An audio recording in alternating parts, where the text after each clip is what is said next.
UK താമസിക്കുന്നവരെ കുറിച്ചും UK health care സിസ്റ്റത്തെയും NHSനെയും ഒക്കെ വളരെ മോശമായി വിമർശിക്കുന്ന ഒരു വീഡിയോയുടെ ലിങ്ക് എന്റെ ഒരു സബ്സ്ക്രൈബർ എനിക്ക് അയച്ചു തന്നു. കേരളത്തിലുള്ള ഒരു യൂട്യൂബർ UK വിസിറ്റിംഗ് വിസയിൽ വന്നതായിരുന്നു. വളരെ മോശം വാക്കുകളാണ് ഉപയോഗിച്ചിരിക്കുന്നത്.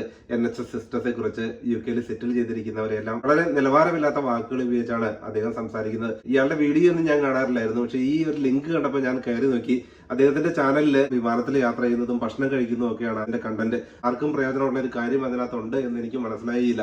എന്തായാലും UK ഹെൽത്ത് കെയർ സിസ്റ്റം ലോകത്തിലെ തന്നെ ഏറ്റവും വലിയ ഹെൽത്ത് എംപ്ലോയർ ആണ് NHS. ട്രീറ്റ്മെന്റുകളൊക്കെ നൽകുന്നത് കൊണ്ട് തന്നെയാണ് NHS ഇത്രയും ബിസി ആയി കാണപ്പെടുന്നതും. ഇപ്പോൾ ഒരു ജലദോഷമോ പനിയോ ചുമയോ ഒക്കെ വന്നു കഴിഞ്ഞാൽ ഓടി എമർജൻസി ഡിപ്പാർട്ട്മെന്റിലോട്ട് ചെല്ലുകയും ഇമ്മീഡിയറ്റ് ആയിട്ട് ട്രീറ്റ്മെന്റും ആന്റിബയോട്ടിക്കും ഒക്കെ നൽകുന്ന രീതി UK-ലെങ്ങുമില്ല.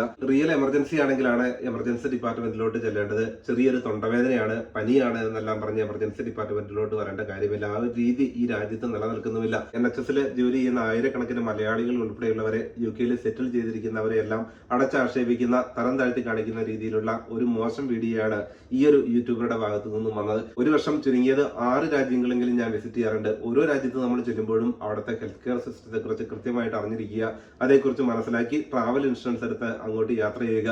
അതല്ലാതെ അവിടെ താമസിക്കുന്ന മലയാളികൾ ഉൾപ്പെടെയുള്ളവരെ മോശമായി ചിത്രീകരിക്കുന്നത് ഒരു കാരണവശാലും അംഗീകരിക്കാൻ കഴിയുന്നതുമല്ല. NHS പോലെ ലോകത്തിലെ ഏറ്റവും കൂടുതൽ റിസർച്ചും ഡെവലപ്മെന്റ്സും ഉള്ള ഹോസ്പിറ്റലിന്റെ എമർജൻസി ഡിപ്പാർട്ട്മെന്റിലോട്ട് ചെന്നിട്ട് ട്രീറ്റ്മെന്റ് കിട്ടിയില്ല, അതുകൊണ്ട് രാജ്യത്തെ ഹെൽത്ത് കെയർ സിസ്റ്റം വളരെ മോശമാണ് എന്ന് പറയുന്നതിൽ യാതൊരു കാര്യവുമില്ല. നമ്മുടെ നാട്ടിൽ നിന്നും വ്യത്യസ്തമായി എത്ര കോടി രൂപയുടെ ട്രീറ്റ്മെന്റ് ആണെങ്കിലും അത് കംപ്ലീറ്റ്ലി ഫ്രീ ആയിട്ടാണ് UK NHS നൽകുന്നത്. നാട്ടിൽ ധാരാളം ഹോസ്പിറ്റലുകളുണ്ട്, നല്ല ഹെൽത്ത് കെയർ സിസ്റ്റം തന്നെയാണ്. പക്ഷേ പാവപ്പെട്ടവർക്ക്, സാധാരണക്കാർക്ക് ഒരു അസുഖം ഉണ്ടായി കഴിഞ്ഞാൽ, സ്ഥലം വിറ്റ് കഴിഞ്ഞാലും നമുക്ക് ബില്ലടയ്ക്കാൻ പറ്റാത്ത രീതിയിലോട്ട് പ്രൈവറ്റ് ഹോസ്പിറ്റലുകൾ വ്യാപിക്കുകയാണ്, വളരുകയാണ്. UK സാഹചര്യത്തിലാണെങ്കിൽ ഒരു ട്രീറ്റ്മെന്റിനും യാതൊരു ക്യാഷും നൽകേണ്ടതില്ല.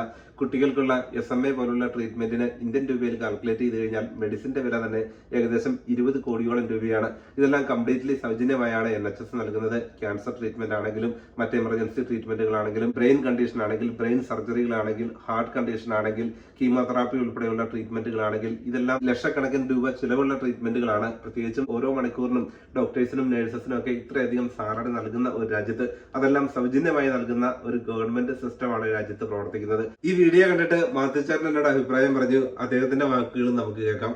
1ാം ക്ലാസ്സിലെ പിള്ളേർ കല്ല് പെൻസിൽ പോകുമ്പോൾ കരയുന്നത് പോലെ ഇരുന്ന് തോറ്റം പാടി കരഞ്ഞിട്ട് കാര്യമില്ല മിസ്റ്റർ സുജിത് ഭക്തൻ.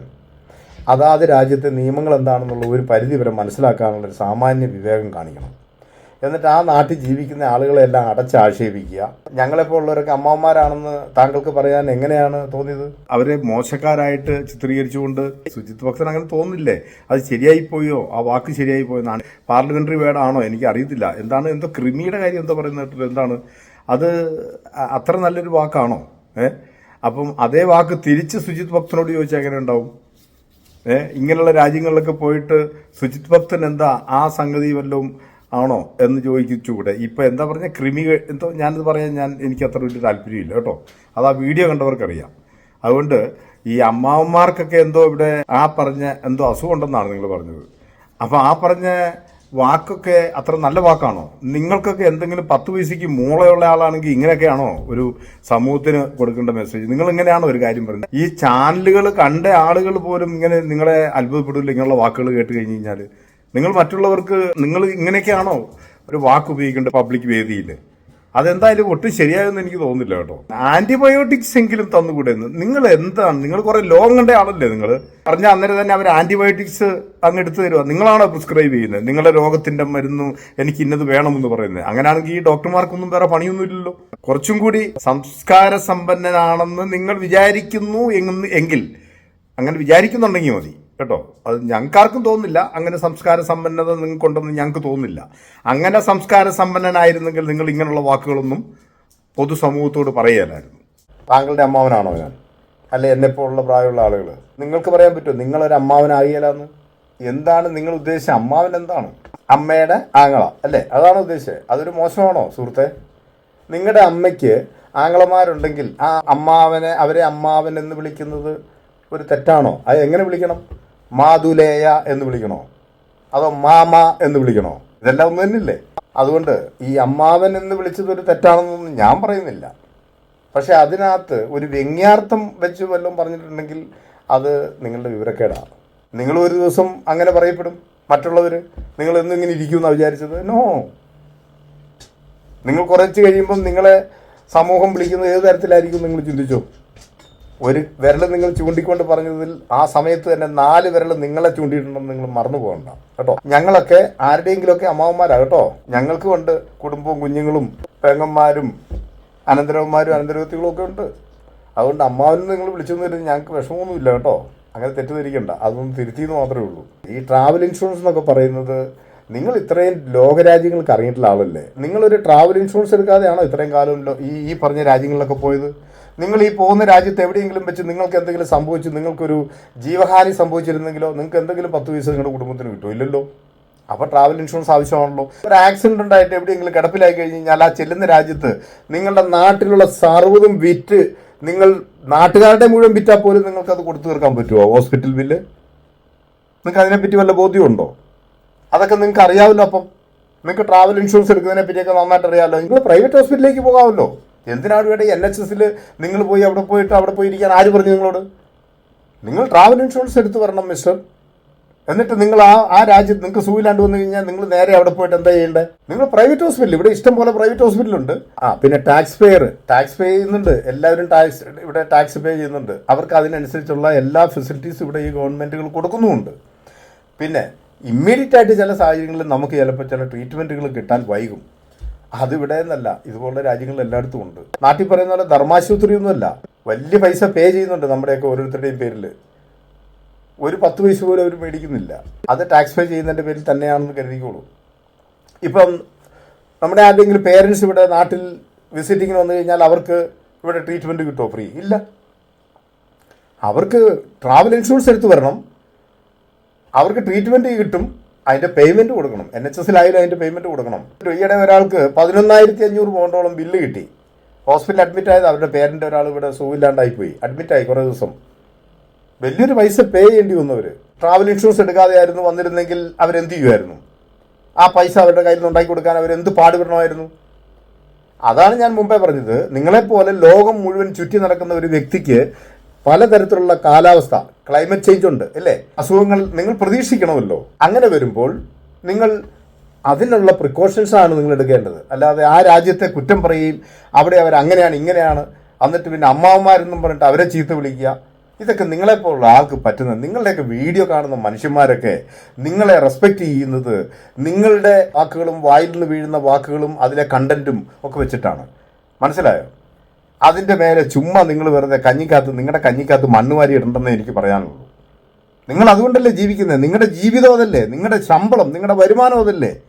അപ്പം നിങ്ങൾക്കൊരു പർട്ടിക്കുലർ ആളുകളെ മാത്രം വെച്ചുകൊണ്ടാണോ നിങ്ങൾ ഇത് മുന്നോട്ട് പോകാൻ പോകുന്നത്? നിങ്ങൾക്ക് നിങ്ങളുടെ വ്യൂവേഴ്സ് എന്ന് പറയുന്നത് എല്ലാവരും നിങ്ങൾക്ക് വേണം. അപ്പം ഈ പറഞ്ഞ വിദേശ രാജ്യങ്ങളിൽ ഇന്ത്യയിൽ കിടക്കുന്ന ആളുകൾ മാത്രമാണോ നിങ്ങളുടെ വീഡിയോ കാണുന്നത് നിങ്ങൾ വിചാരിച്ചത്? നിങ്ങളുടെ സബ്സ്ക്രൈബറാണ് ഞാൻ എന്ന് വിചാരിക്കൂ. അങ്ങനെ വിചാരിച്ചേ. വാസ്തവം പറഞ്ഞാൽ നിങ്ങൾ ഈ പറഞ്ഞ വാക്കുകളുടെ പേരിൽ ഞാൻ നിങ്ങളെ സബ്സ്ക്രൈബ് ചെയ്തത് അൺസബ്സ്ക്രൈബ് ചെയ്ത് കൂടെ എനിക്ക് ഈ ലോക രാജ്യങ്ങളിൽ എല്ലാവരും താമസിക്കുന്ന. അപ്പം നിങ്ങൾ വേറെ വെല്ലുവിളിക്കും, ഓ പിന്നെ നിങ്ങളൊരു 1,00,000 ആളുകൾ അങ്ങ് പോയാൽ എനിക്ക് പുല്ലാന്ന് പറയുമായിരിക്കും അല്ലേ? അതൊന്നൊരു ബിസിനസ്സുകാരന് ചേർന്ന പണിയല്ല കേട്ടോ. ഓരോ ആളുകളും നിങ്ങൾക്ക് വലുത് തന്നെയാണ്. അതുകൊണ്ട് ദയവ് ചെയ്ത് നിങ്ങളൊക്കെ ഇങ്ങനെ വന്ന് പബ്ലിക്കിൽ വന്ന് മറ്റുള്ളവരെയും മറ്റ് രാജ്യങ്ങളിൽ ജീവിക്കുന്നവരെയും ഒക്കെ ഈ കുറ്റം പറയുമ്പോൾ കുറച്ചും കൂടി ഒന്ന് ആലോചിച്ച് സംസാരിക്കുന്നത് വളരെ നല്ലതായിരിക്കും. ഞാൻ പിന്നെ വേറൊരു സംഭവം കൂടെ കണ്ടു. നിങ്ങൾക്കാരോ ആൻറ്റിബയോട്ടിക് തന്നു നിങ്ങളെ രക്ഷപ്പെടുത്തിയെന്ന്. ശരിക്കും പറഞ്ഞു കഴിഞ്ഞാൽ അത് ശരിയാണോ? ഒന്ന് ആലോചിച്ച് നോക്കിയാൽ. ആ ആൻറ്റിബയോട്ടിക് കൊടുത്ത ആളോടും കൂടെ ഞാൻ ചോദിക്കുകയാണ്. നിങ്ങൾക്കൊരു ആൻറ്റിബയോട്ടിക് തരിക എന്ന് പറഞ്ഞു കഴിഞ്ഞാൽ ഇവിടെ ഇങ്ങനെയുള്ള രാജ്യങ്ങളിലൊക്കെ കൃത്യമായിട്ട് ചെക്കപ്പ് ചെയ്ത് എന്തെങ്കിലും സീരിയസ് ആയ അങ്ങനെയുള്ള കണ്ടീഷൻ ഇല്ലാതെ അവർക്ക് ആൻറ്റിബയോട്ടിക് പ്രിസ്ക്രൈബ് പോലും ചെയ്യില്ല. നമ്മുടെ നാട്ടിൽ അതൊക്കെ സുലഭമാണ്. ചിലപ്പം മെഡിക്കൽ ഷോപ്പിൽ ചെന്ന് കഴിഞ്ഞ് പറഞ്ഞാൽ പോലും നമ്മൾ ആ പേര് പറഞ്ഞ അമോസോസിൽ അങ്ങനെയൊക്കെ പറഞ്ഞാൽ നമുക്ക് തരും. ഇവിടെ ഡോക്ടർമാർ പോലും വളരെ അത്യാവശ്യ ഘട്ടത്തിൽ മാത്രമാണ് ആൻറ്റിബയോട്ടിക് പ്രിസ്ക്രൈബ് ചെയ്യുന്നത്. അങ്ങനൊരു സാഹചര്യത്തിൽ നാട്ടിൽ നിന്ന് ആൻറ്റിബയോട്ടിക് കൊണ്ടത് ഇവിടെ വെക്കുക, എന്നിട്ട് അത് മറ്റൊരാൾക്ക്, ഇപ്പം നിങ്ങൾക്ക് അന്ന് ആൻറ്റിബയോട്ടിക് തന്നു, നിങ്ങളുടെ എക്സിസ്റ്റിംഗ് കണ്ടീഷൻ എന്താണെന്ന് ഈ തന്നയാൾക്കറിയാമോ? നിങ്ങൾക്ക് എന്തൊക്കെ രോഗങ്ങളെ നിങ്ങൾ സഫർ ചെയ്യുന്നുണ്ട് എന്ന് ഈ തന്നയാൾക്കറിയാമോ? നിങ്ങൾക്ക് തന്ന ആ ആൻറ്റിബയോട്ടിക്കിൻ്റെ പേരിൽ നിങ്ങൾക്ക് നിലവിലുണ്ടായിരുന്ന ഏതെങ്കിലും ഒരു പ്രശ്നവുമായി ആ രോഗവുമായിട്ട് ഇത് കോൺട്രാഡിക്ടറി ആയാൽ, ഏതെങ്കിലും തരത്തിൽ അത് കോംപ്ലിക്കേറ്റഡ് ആയി മാറിയാൽ, നിങ്ങളുടെ ജീവന് തന്നെ അതൊരു ആപത്തായി പോയിട്ടുണ്ടെങ്കിൽ ഈ കൊടുത്ത ആളടക്കം ജയിലിൽ കിടക്കണ്ടായിരുന്നോ? ഈ മരുന്ന് തന്ന ആള് ആ മരുന്നിന്റെ പേരിലാണ് ഇത് ഇങ്ങനെ സംഭവിച്ചത്. അല്ലായിരുന്നെങ്കിൽ ഇദ്ദേഹത്തിന് സംഭവിക്കില്ലായിരുന്നു എന്നായിരുന്നു അതിന്റെ റിപ്പോർട്ടെങ്കിൽ ആ മരുന്ന് തന്ന ആളടക്കം ജീവിതകാലം എത്ര വർഷം എത്ര കാലമായാലും ജയിലിൽ കിടക്കേണ്ടി വരുമായിരുന്നു. മരുന്ന് കൊടുത്ത് സഹായിച്ചെന്നാണ് നിങ്ങൾ പറഞ്ഞേ. നിങ്ങളെ മരുന്ന് തന്ന് സഹായിച്ചെന്നല്ലേ പറഞ്ഞേ? മനസ്സാ വാച അറിയാത്ത കാര്യത്തിന് ആ മനുഷ്യൻ അവരത് ചെയ്യാൻ പാടില്ലായിരുന്നു, ഒരിക്കലും അത് ചെയ്യാൻ പാടില്ലായിരുന്നു. നമ്മൾ ആരെങ്കിലും ഒരാൾ, ഒരു അയൽവാസിയോ ആരോ കൂട്ടുകാരോ ആരെങ്കിലും ഇങ്ങനെ എന്തെങ്കിലും അസുഖത്തിന് ഇങ്ങനെ പ്രശ്നമായി അതിൻ്റെ പേരിലൊരു ഇൻഫെക്ഷൻ ഉണ്ടായി, അല്ലെ ആ ഇൻഫെക്ഷൻ്റെ പേരിൽ ആൻറ്റിബയോട്ടിക് കഴിക്കാൻ എന്നിട്ട് ആൻറ്റിബയോട്ടിക് കൊടുക്കുന്നവരൊക്കെ ചിന്തിക്കേണ്ട കാര്യമാണിത്. ആ ആൻറ്റിബയോട്ടിക് കൊടുത്തതിൻ്റെ പേരിൽ ഡോക്ടർമാർ പോലും ചാടി കയറി അത് പ്രിസ്ക്രൈബ് ചെയ്യാതിരിക്കുന്ന സ്ഥാനത്ത് നമ്മൾ ഒരാൾക്ക് എടുത്ത് ഇത് കൊടുത്തു, ആ ആൾക്ക് ജീവഹാനി സംഭവിച്ചു പോയാൽ ഈ മനുഷ്യൻ എത്ര കാലം ജയിലിൽ കിടക്കേണ്ടി വരും? നമ്മുടെ നാട്ടിലെ പോലെ അല്ല ഇങ്ങനെയുള്ള രാജ്യങ്ങളിൽ നിന്നുള്ളതൊന്നും മനസ്സിലാക്കി വെക്കുന്നത് നല്ലതാണ് കേട്ടോ. കുറ്റകരമല്ലാത്ത നരകത്തി എന്ന് പറഞ്ഞിട്ട് ഇന്ത്യയിൽ ചിലപ്പോൾ നമ്മളെ ഇന്ത്യൻ പീനൽ കോഡ് ചിലപ്പോൾ നമ്മളെ വെറുതെ വിടുമായിരിക്കും. പക്ഷേ ഈ പറഞ്ഞ രാജ്യങ്ങളിലൊന്നും അത് കുറ്റകരമല്ലാത്ത നരകത്തിയല്ല, കുറ്റകരമായ നരകത്തിയാണ്. ഇപ്പോൾ ഒരു ബസ് നിറയുള്ള ആളുകളെ ഒരു ഡ്രൈവർ എവിടെയെങ്കിലും കൊണ്ടുപോയിട്ട് വണ്ടി ഇടിച്ചു കയറ്റി ആളുകൾ മരണപ്പെട്ട് കഴിഞ്ഞാൽ കുറ്റകരമല്ലാത്ത നരകത്തി എന്നൊക്കെ പറഞ്ഞു വിടും അല്ലേ? റെസ്റ്റോറൻറ്റിലോ വഴിയിലോ ഒക്കെ നടക്കുന്ന ആളുകളുടെ പുറത്തോട്ടൊക്കെ വണ്ടി കയറി ജീവഹാനി സംഭവിച്ചിട്ടില്ലേ? ശിക്ഷകൾ കിട്ടുന്നുണ്ടോ ശരിക്ക്? പക്ഷെ ഇതങ്ങനെയാണോ? കുറ്റകരമായ നരകത്തി തന്നെയാണ്. അപ്പൊ സുജിത് ഭക്തന് മരുന്ന് തന്ന ആളുകളെ പുകഴ്ത്തി പറയണ്ട, മരുന്ന് കൊടുത്ത ആളുകളും ചെയ്തത് തെറ്റ് തന്നെയാണ്. ഈ വക കാര്യങ്ങൾ നിങ്ങൾ അസസ് ചെയ്യണം, അനലൈസ് ചെയ്യപ്പെടണം. അതുകൊണ്ട് എനിക്ക് ദയവ് ചെയ്ത് പറയാനുള്ളത്, നിങ്ങൾ നാളെ വേറെ വീഡിയോയും കൊണ്ട് വന്ന് പൊങ്കാലയിട്ടോ, കുഴപ്പമൊന്നുമില്ല. നിങ്ങൾ എന്ത് പൊങ്കാലയിട്ടാലും അത് ഒരു കുഴപ്പമില്ല. പക്ഷെ ഈ പറയുന്നതിന്റെ ഒരു ഫാക്റ്റ് ഉണ്ടോ എന്ന് നിങ്ങൾ മനസ്സിലാക്കണം. ഞങ്ങളെപ്പോലുള്ളവരൊക്കെ ഇന്ത്യയിൽ നിന്ന് വന്ന ആളുകൾ തന്നെയാണ്. ഞങ്ങൾ ഇവിടെ വന്നതിൻ്റെ പേരിൽ ഞങ്ങൾക്ക് ഒരു മാറ്റം ഉണ്ടായിട്ടില്ല. ഞങ്ങൾ ഇപ്പോഴും ആ രാജ്യത്ത്, നമ്മുടെ ഇന്ത്യ രാജ്യത്ത് പോവുകയും വരികയും ഒക്കെ ചെയ്യുന്ന നമ്മുടെ എല്ലാ ബന്ധങ്ങളും അവിടെയുണ്ട്. പക്ഷേ നമ്മളൊരു രാജ്യത്ത് ചെന്ന് കഴിയുമ്പോൾ ആ രാജ്യത്തിൻ്റെ നിയമങ്ങൾ, അവിടുത്തെ ഇതുപോലുള്ള ചില കാര്യങ്ങൾ കൃത്യമായിട്ട് പാലിക്കപ്പെടാൻ നിർബന്ധിതരാണ് എന്നുള്ളതാണ് അതിൻ്റെ യാഥാർത്ഥ്യം. അതുകൊണ്ട് നിങ്ങൾ ഇനി എവിടെ പോകുമ്പോഴും നിങ്ങളതൊന്ന് പഠിച്ച് മനസ്സിലാക്കി വെക്കുന്നത് നല്ലതായിരിക്കും. നിങ്ങളുടെ ട്രാവൽ ഇൻഷുറൻസ് നിങ്ങളെ ഹെൽപ്പ് ചെയ്യുമായിരുന്നു. വാസ്തവത്തിൽ സുജിത് ഭക്തനോട് എനിക്ക് പറയാനുള്ളത്, താങ്കൾ പല രാജ്യങ്ങളിലും പോയിട്ടുള്ള ആളല്ലേ, താങ്കൾക്കറിയാമല്ലോ ഓരോ രാജ്യത്ത് ഓരോ നിയമങ്ങളുണ്ടല്ലോ. ഇപ്പോൾ ഇന്ത്യയിലുള്ള നിയമം അല്ലല്ലോ ഇവിടെ. അതുപോലെ വേറെ രാജ്യത്ത് ചെല്ലുമ്പോൾ അവിടെ അവരുടേതായ ചില നിയമങ്ങളുണ്ടാവും. ഇപ്പം ഇവിടെ വിസിറ്റിംഗ് വിസയിലാണല്ലോ താങ്കൾ വന്നിരിക്കുന്നത്. അപ്പം താങ്കൾക്ക് വിസിറ്റിംഗ് വിസയിൽ വന്നിരിക്കുന്ന ഒരാൾക്ക് ട്രീറ്റ്മെൻറ്റ് ഇവിടെ കിട്ടുക എന്ന് പറയുമ്പോൾ അതിന് ചില നിയമ തടസ്സങ്ങളുണ്ട്. ഇവിടെ ജീവിക്കുന്ന ആളുകൾക്ക് അവരുടേതായ ഒരു സിസ്റ്റം പ്രവർത്തിക്കുന്നുണ്ട്. ആ സിസ്റ്റമാറ്റിക്കായിട്ടാണ് പോകുന്നത്. ഇപ്പോൾ UK സംബന്ധിച്ചിടത്തോളം NHS രജിസ്റ്റർ ചെയ്തിട്ടുള്ള ഒരു GP സർജറി, രജിസ്റ്റർ ചെയ്തിട്ടുള്ളവർക്ക് GP സർജറി എന്ന് പറയുന്ന ഒരു ഓപ്ഷനുണ്ട്. അപ്പം അവർ താമസിക്കുന്ന ഏരിയയിൽ അവർക്ക് ഒരു GP സർജറിയിൽ ഒരു കൺസൾട്ടേഷനുള്ള ഏതൊരു സമയത്തും മൺഡേ ടു ഫ്രൈഡേ ഉള്ള അവസരമുണ്ട്. അപ്പം അവരാരും ട്രീറ്റ്മെൻറ്റ് ചികിത്സ കിട്ടാതെ ഒന്നും സംഭവിക്കുന്നൊന്നുമില്ല. അപ്പോൾ ചെറിയ കാര്യങ്ങളാണെങ്കിൽ പോലും നമുക്ക് വർക്കിംഗ് അവേഴ്സിൽ നമുക്ക് വിളിച്ചു പറഞ്ഞാൽ ഡോക്ടർ കൺസൾട്ട് ചെയ്യും. ഫസ്റ്റ് കൺസൾട്ടേഷൻ കഴിഞ്ഞ് കഴിയുമ്പോൾ അതൊരു സീരിയസ് ഇൽനെസ്സോ അല്ലെങ്കിൽ ഒരു കൺസൾട്ടൻറ്റിനെ കാണേണ്ട ഒരു ആവശ്യമുണ്ടെങ്കിൽ അവർ തന്നെ റെഫർ ചെയ്യും. ആ സിസ്റ്റം അതങ്ങനെ വഴിക്ക് പോകും. അങ്ങനെ ഇവിടെ ട്രീറ്റ്മെൻറ്റ് കിട്ടാതെ ഇരിക്കുകയോ ഒന്നും ചെയ്യുന്നില്ല. എല്ലാ അസുഖങ്ങളും ഓരോരുത്തർക്കും അവർക്ക് വലുത് തന്നെയാണ്. ഇപ്പം താങ്കൾ സഫർ ചെയ്തത് താങ്കളെ സംബന്ധിച്ചോളം വലുതാണ്. അതുപോലെ ഓരോരുത്തർക്കും കയ്യിലുണ്ടാകുന്ന ചെറിയ ഒരു മുറിവ് പോലും ആ അനുഭവിക്കുന്ന ആളെ സംബന്ധിച്ചോളം വലുത് തന്നെയാണ്, ഇല്ലെന്ന് പറയുന്നില്ല. പക്ഷേ എമർജൻസി എന്ന് പറയുന്നത് അതല്ലല്ലോ. അതിലും ലൈഫ് ത്രെട്ടനിങ് ആയിട്ടുള്ള ഒത്തിരി അസുഖങ്ങളെ ആളുകൾ ഫേസ് ചെയ്യുന്നുണ്ട്. അപ്പോൾ അതിനൊക്കെ കൂടുതൽ മുൻഗണന കൊടുക്കും. അങ്ങനെ വരുമ്പോൾ ഇങ്ങനെയുള്ള കാര്യങ്ങളെ സംബന്ധിച്ചിടത്തോളം ഇവിടെ ജീവിക്കുന്ന ഏതൊരു സിറ്റിസണാണെങ്കിൽ പോലും അവർക്കും വെയിറ്റ് ചെയ്തേ പറ്റുകയുള്ളൂ. അത് ക്ഷമാപൂർവ്വം അവരവിടെ കാത്തിരിക്കും. അവിടെ ഡോക്ടർമാരുടെ മെക്കിട്ട് കയറാനോ നേഴ്സുമാരെ ചീത്ത വിളിക്കാനോ അല്ലെങ്കിൽ അവിടെ കിടക്കുന്ന ആ കസേരയോ മേശയൊക്കെ എടുത്ത് അടിച്ചു പൊട്ടിക്കുന്ന ആ ഒരു സിസ്റ്റമൊന്നും ഇവിടെ ഇല്ല സുഹൃത്തെ. അത് നമ്മുടെ നാട്ടിലത് ധാരാളം കണ്ട് ശീലിച്ചതുകൊണ്ട് ഒരുപക്ഷെ അങ്ങനെ പ്രവർത്തിച്ച് ശീലമൊക്കെ ഉണ്ടെങ്കിൽ അത് ഇങ്ങനെയുള്ള രാജ്യങ്ങളിൽ അതൊന്നും നടപ്പാകില്ല. അതെല്ലാം ക്രിമിനൽ ഒഫൻസായിട്ട് അവരുടെ പേരിൽ കുറ്റം ചാർത്തി അവരെ കൂട്ടിലിടും, ജയിലിലിടും. അങ്ങനെ ഈവൻ അബ്യൂസായിട്ടൊരു വേർഡ് പോലും പറയാനുള്ള നിയമമില്ല. എന്തിനു പറഞ്ഞു, കൈ ചൂണ്ടിക്കൊണ്ട് വർത്തമാനം പറഞ്ഞു കഴിഞ്ഞാൽ അതൊരു അബ്യൂസാണ് കേട്ടോ. അങ്ങനെയുള്ള രാജ്യങ്ങൾ അടിമത്ത രാജ്യം എന്നല്ല പറയുക, റൈറ്റ്, ഹ്യൂമൻ റൈറ്റ്സ് ഉണ്ട്, പ്രോപ്പറായിട്ട് ഹ്യൂമൻ റൈറ്റ്സ് ഉണ്ട് എന്നതാണ് സത്യം. അപ്പോൾ അങ്ങനെയുള്ള രാജ്യത്തൊക്കെ ജീവിക്കുമ്പോൾ എനിക്ക് അത് കിട്ടിയില്ല ഇത് കിട്ടിയില്ല എന്നും പറഞ്ഞിട്ട് ഒരു തിരുത്തൽ ആവശ്യമാണെങ്കിൽ തിരുത്തുന്നത് എപ്പോഴും നല്ലതാണെന്ന് എനിക്ക് തോന്നുന്നു. അതുകൊണ്ട് പറഞ്ഞതേ ഉള്ളൂ. Okay, thank you so much.